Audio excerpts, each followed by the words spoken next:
Schönen guten Morgen. Und wenn ich morgen sage, dann meine ich auch morgen. Ihr seht, im Hintergrund ist es noch dunkel, es ist noch vor 6 und ich bin am Hafen von Manila, um jetzt auf die Fähre zu gehen. Denn meine Seereise nach Palawan geht jetzt eigentlich erst richtig los. Bin mal gespannt, wie das hier ist. Alles ein bisschen chaotisch. Ich würde sagen, die nächste Stunde stehe ich da hinten in der Schlange. Es dauert dann doch nur eine halbe Stunde. Ja, auch hier gibt es eine Sicherheitskontrolle, wie am Flughafen. Ich glaube aber nicht, dass es den Typ da bei dem Röntgengerät wirklich interessiert hat. Jetzt quasi noch der Check-in und dann sehe ich da draußen schon mein Schiff. Das ist hier mal so ein richtig schönes Chaos. Da vorne werden die Pakete rumgereicht, die Kinder, die Gitarren und die Paddel.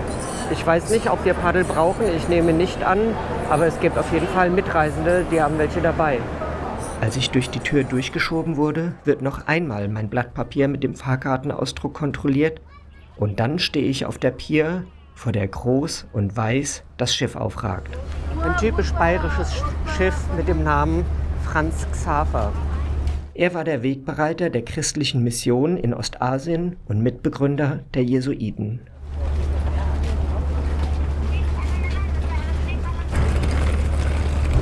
Nun dröhnen Lautsprecherdurchsagen über die Hafenmole, die uns Schlange stehenden Passagiere auffordert, uns in einer Reihe hinzustellen und unser Gepäck abzustellen. Ich habe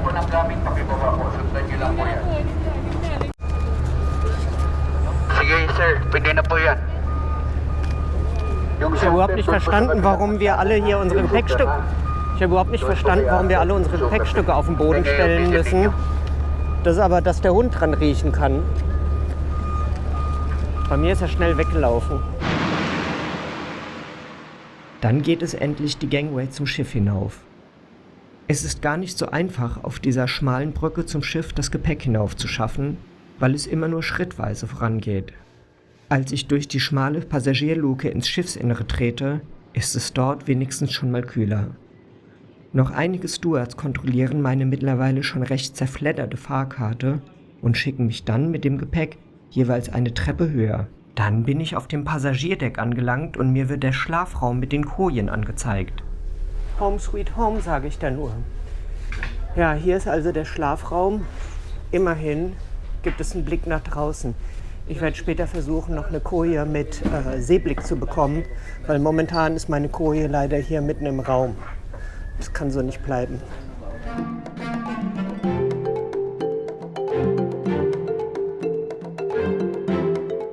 Ich schnappe mir gleich einen der vorbeikommenden Stewards und bequatsche ihn, dass ich eine andere Koje am Fenster zugewiesen bekomme. Er sichert mir zu, dass er schaut, was sich machen lässt, wenn alle Passagiere an Bord sind und wir klar zum Auslaufen sind.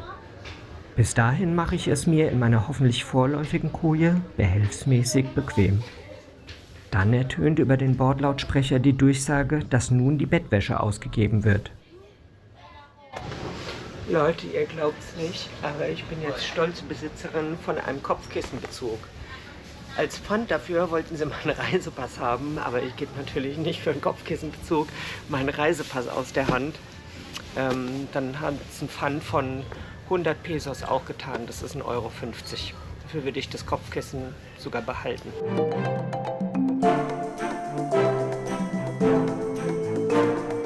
Wir liegen noch im Hafen und die letzten Nachzügler toben durch den Schlafraum auf der Suche nach ihren Kojen. Hier finde ich keine Ruhe, deswegen steige ich die Treppe hoch und gelange durch eine Tür auf das gleißend helle Oberdeck. Ich bin auf dem Sonnendeck und das macht seinem Namen alle Ehre. Vor allem habe ich die warmen Klamotten an, weil es unter Deck eiskalt ist. Ich glaube, wenn ich hier mehr als 5 Minuten bleibe, dann verglühe ich einfach. Eigentlich war meine Koje mal da hinten gewesen. Aber das wäre ja gar nicht so schön. Deswegen habe ich den Steward hier auf dem Deck so lange genervt, bis ich hier dieses wunderbare Zimmer mit Aussicht bekommen konnte. Auf so einem Schiff wie diesem ist das fast schon wie die erste Klasse.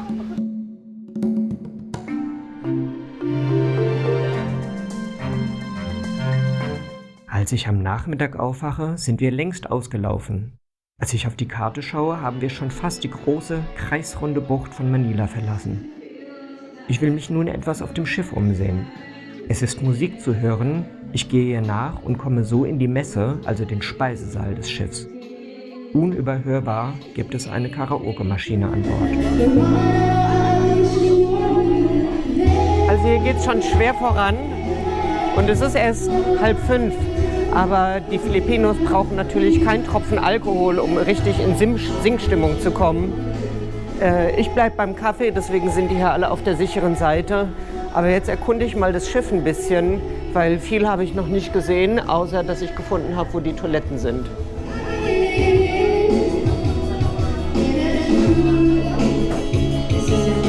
Und einen Friseursalon habe ich gefunden. Aber auf meinen Reisen bleibe ich ja sowieso immer strubbelig, deswegen besteht da überhaupt keine Not. Und die Fußnägel, die kann ich mir gerade noch selber schneiden.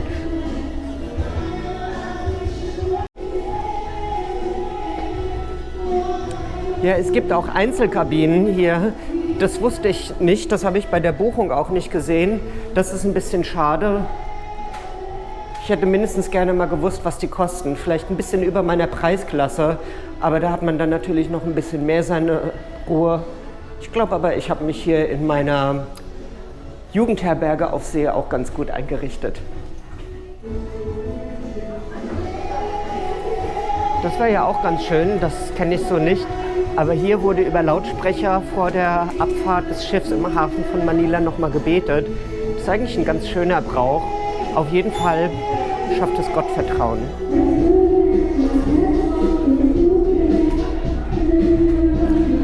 Ja, hier ist der Schiffsarzt.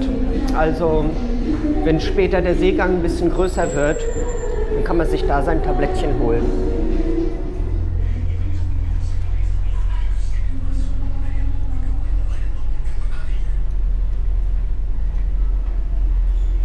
So sieht eine Klasse unter mir aus, also eigentlich auch Betten, aber nicht mehr ganz so schön und noch mehr in einem Raum.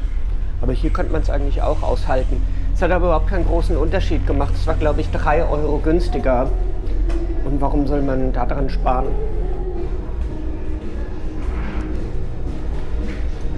Ich kann es nicht sagen, wie viele Leute hier auf diesem Schiff sind. Einige hundert werden es schon sein. Und wenn die sich alle das gleiche Klo teilen, dann ist Händewaschen auf jeden Fall super wichtig. Ich habe zusätzlich immer noch so ein Desinfektionsmittel dabei.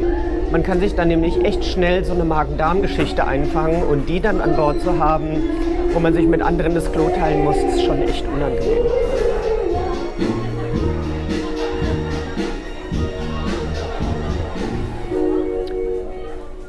Ja, die haben ja aus ihren Fehlern gelernt. Es gab ja sehr viele furchtbare Fährunglücke hier auf den philippinischen Inseln, wo tausende Menschen teilweise ertrunken sind. Und jetzt sind die Sicherheitsvorkehrungen besser. In der Durchsage hat es gehießen, unsere Rettungsinseln und Rettungsboote werden sogar überdurchschnittlich.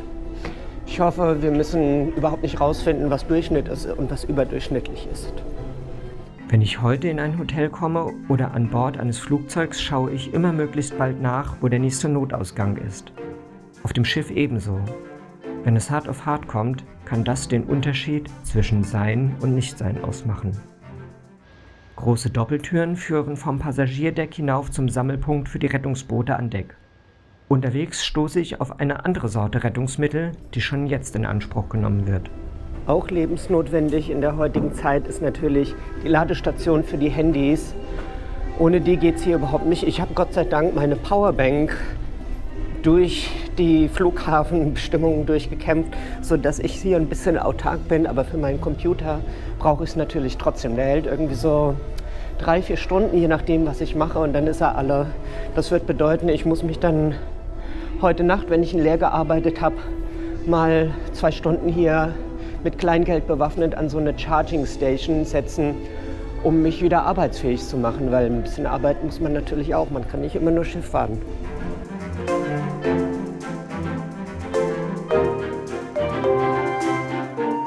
$5 kosten 18 Minuten Strom, das sind 8 Cent. Für die Reederei ist das ohne Frage nochmal eine nicht zu verachtende zusätzliche Einnahmequelle. Tatsächlich stehe ich in der Nacht 1 Stunde mit meinem Laptop an dieser Ladestation und tanke neue Energie, während ich damit arbeite. Dann mache ich wieder einen Ausflug an Deck, nun in leichterer Kleidung. Das ist jetzt total unvernünftig, was ich hier mache, so halbnackig durch die Gegend zu rennen. Weil hier oben auf Deck verbrennt man natürlich total schnell. Aber es ist hier halt auch heiß wie in einem Backofen. Vielleicht hört ihr so ein bisschen, der Wind, der bläst ganz ordentlich. Windstärke 3 bis 4, wahrscheinlich hier draußen sogar noch ein bisschen mehr. Aber auf Deck ist es knallheiß wie im Backofen, obwohl hier ganz schön der Wind weht. Aber der weht halt so warm wie ein Föhn. Aha, das ist also hier der Schuldige. Ich habe nämlich eben schon die ganze Zeit gehört, unten in meiner Koje, dass hier jemand Rost abklopft und damit ist er jetzt wohl fertig und jetzt muss er nachstreichen. Das ist richtig Seemannshandwerk. Dann werfe ich auf dem Achterdeck doch auch nochmal einen Blick auf die Rettungsboote. Aus Interesse, nicht aus Sorge. Es hieß ja, wir haben überdurchschnittliche Rettungsboote an Bord.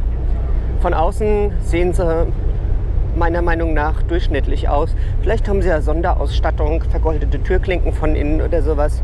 Von außen sind es auf jeden Fall normale Rettungsboote. Aber das langt mir auch.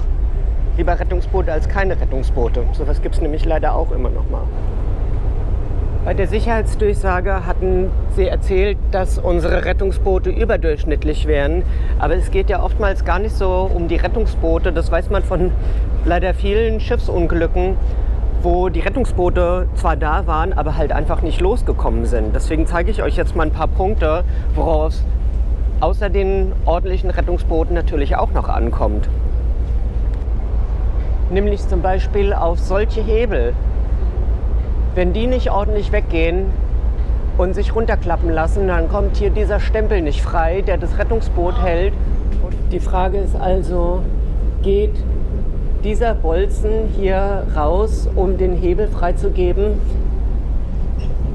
Ich würde sagen, ja, wenn man 10-mal mit dem Hammer drauf rumprügelt und ihn dann nicht kaputt gehauen hat, dass er gar nicht mehr rausgeht. Ringsherum um die zugänglichen Bereiche des Decks sind senkrechte Netze gespannt. Das mit den Netzen hier verhindert natürlich so ein bisschen die schöne Aussicht auf See. Auf der anderen Seite sind sie ein gutes Mittel, um dafür zu sorgen, dass am Zielhafen genauso viele Leute ankommen, wie in Manila losgefahren sind und nicht unterwegs immer ein paar über Bord gehen. Ich würde sagen, das ist hier auch schon ein paar Mal passiert. Hier ist sogar gerade offen, aber wenn ich da jetzt hingehe, um mir das alles genauer anzugucken, dann bin ich die Erste, die hier von Bord geht, ohne dass wir im Hafen angekommen sind. Ich hatte mich auf eine bewegte Schiffspassage nach Palawan gefreut, in der es richtig schaukeln würde. Ich finde das herrlich, bei Seegang in der Koje zu liegen. Dann schlafe ich immer hervorragend, doch das Meer ist heute flach wie ein Brett. Zweimal ist meine Abreise verschoben worden, beziehungsweise die Abfahrt dieses Schiffes hier. Eigentlich hätte es schon gestern Nachmittag gehen sollen. Jetzt sind wir heute Morgen erst ausgelaufen. Grund dafür war angegeben der Taifun Kabayan, dessen Ausläufer hier immer noch in der Gegend unterwegs sein sollen. Aber hier draußen ist es ja auch wirklich ruhig. Ich hatte angenommen, dass wir vielleicht noch so ein bisschen unter der Landabdeckung wären und dass deswegen die Wellen und der Wind nicht so stark wären. Aber hier draußen ist ja wirklich gar nichts los. Nicht mal mehr Dünung. Vorhin war wenigstens noch so ein bisschen Dünung. Und auf der Backbordseite hatten wir so ein bisschen Wellenkämme von einem Ostwind, der hier lang läuft. Das ist jetzt alles gar nicht mehr.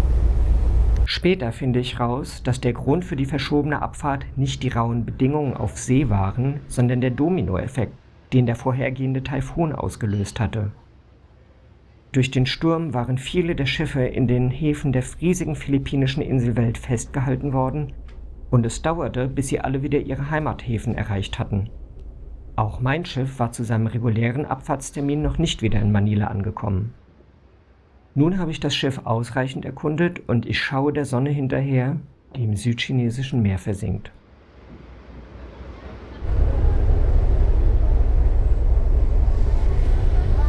Ich weiß nicht, ob man das sieht, aber das Schiff ist nicht gut austariert, sondern es liegt ein bisschen mehr auf der Backbordseite. Wahrscheinlich hat es damit zu tun, dass die unten ein paar sehr schwere LKWs nach links gestellt haben, Kann sein, sollte aber nicht sein. Damit geht auch schon mein erster Seetag meiner Seereise nach Palawan zu Ende. Das Abendessen war das letzte Highlight, danach kommt nichts mehr. Vielleicht nachts nochmal den Akku laden vom Laptop und vielleicht noch einmal Pipi machen. Beides werde ich euch nicht zeigen.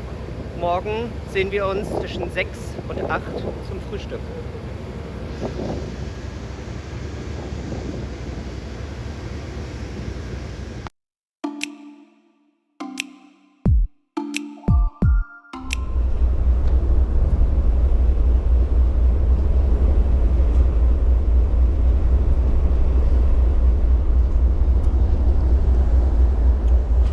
Sonnenaufgang über der Sulusee. Jetzt sagt doch mal ehrlich, bei mir kriegt er auch schon ganz schön was geboten, oder?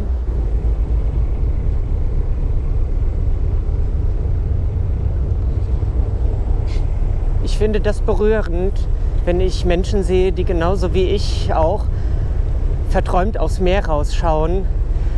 Und das zeigt doch eigentlich auch, dass uns Menschen die gleichen Dinge bewegen und völlig unabhängig von Kulturen. Und für mich als Reisende bedeutet das auch, dass man doch irgendwie überall zu Hause ist.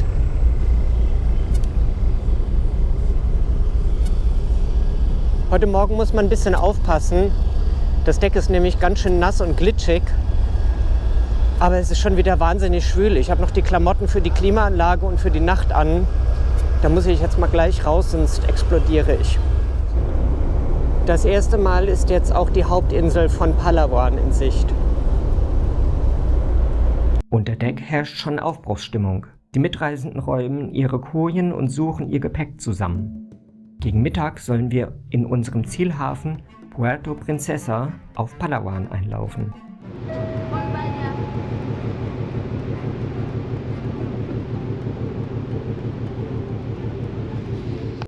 Doch dann geht es auf einmal schnell und schon vor 10 macht das Schiff fest und die Gangway wird von der Pier heraufgezogen.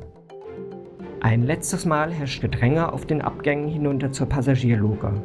Aber ausgeruht und mit Elan trabe ich mit meinem Gepäck den Laufsteg zum Anleger hinunter und bin angekommen auf Palawan.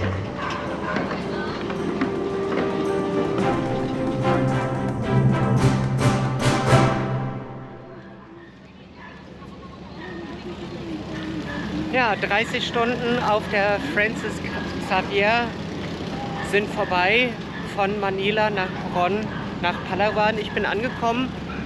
Ich hoffe, meine Seereise hat euch ein bisschen Spaß gemacht. Mir hat es auf jeden Fall Spaß gemacht.